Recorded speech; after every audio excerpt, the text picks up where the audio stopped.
Guys, real short video today. I'm just gonna get ready to keg a beer, and I was kind of explaining this. If you look at the previous video, that was on how to build a kegerator. So I just thought I would make sure that I show you kind of the basics of this. Once again, this is how I do it. I found that this is kind of the easiest, fastest way for me. There are different ways. I'll try to explain a few of them, but to me, this is just kind of the quickest, fastest, sturdiest way to do it. Once you have your keg in the kegerator, there it is, keg ready to go.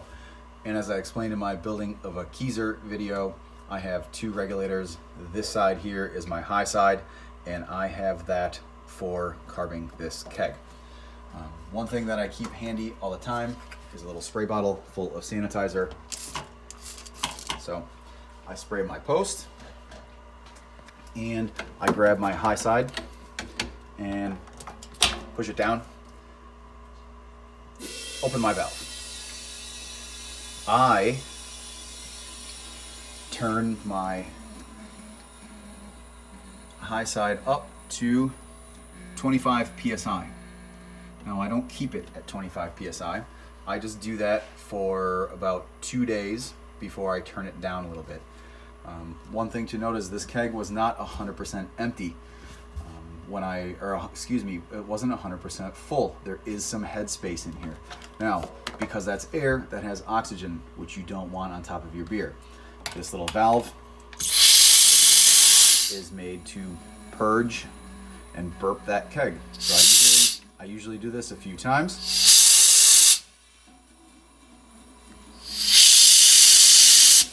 to make sure that the beer is blanketed with CO2.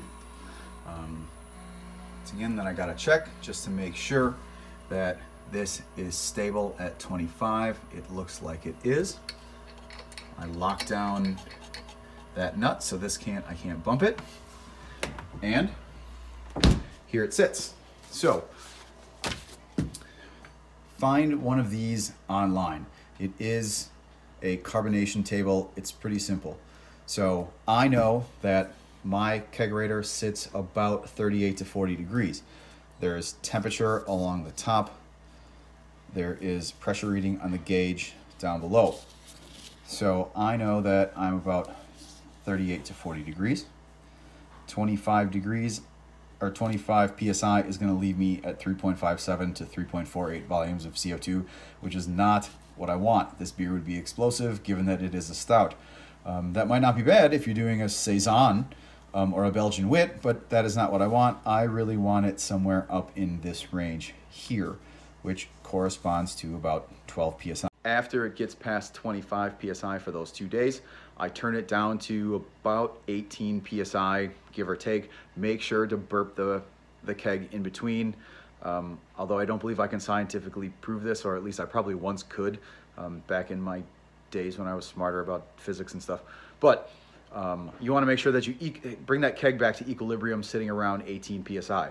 I do that for 1 more day. After that 1 more day, then I go and I turn the keg down to what is on the carbonation table that I previously explained for the level of CO2 or volumes of CO2 that I want. At that point, I think you're fine. You can always test it, take a sample, see if it's a little bit high, or excuse me, a little bit low. You want to boost it up for another half day, that's okay, but basically I can carb a keg in 3 days. Now, I know that there are people who will take and boost it up to 30 PSI or 35 PSI and rock and roll a keg. Is that bad? No, I suppose not. It's just not the way that I do it. I fear over-carbing a keg, and that I really don't want to do. If that happens to you, it's not the worst thing in the world. It will come down by itself. You'll have to continue to burp the keg, and it may take a number of days, and it's something that you don't want to do. That's kind of against the point of trying to do it quickly. Now, I have my keg in the kegerator because that's what the table said I can do it at 38 to 40 degrees. If you want to do it at, let me take a look. If you want to do it at room temperature, you can. The PSI is going to have to be much higher. Look at the table. It will kind of tell you. It's pretty easy to read. Again, I just like to do it when it's cold because it will happen faster. If you do it at room temperature, it will work. It will just take longer. one thing to remember is that once you have the keg set at, you know, whatever PSI it is, say it's 12 or it's 18 or it's 25, it doesn't really matter which one, the keg at some point will come to equilibrium. Liquid can only absorb so much CO2, which is what that table is really telling you. When it says that it's at 18 PSI and it will absorb, or 18 PSI at 38 degrees and it will be 3.03 volumes. If you keep it there for a week, 7 to 10 days, it will be 3.03 volumes. It will be that. The sooner you take it off, you know, the lighter that it's going to be. It's just going to be less carbonated. So you try to find the level that you want for the beer that you put in there. Different things are, you know, stout, I don't want sitting at 3 volumes or 3.5 volumes. Like I said, if I have a Berliner, yeah, I want that 3.5 volumes, 3.2 volumes, because I want that to be bright and sparkling, you know, kind of like a champagne.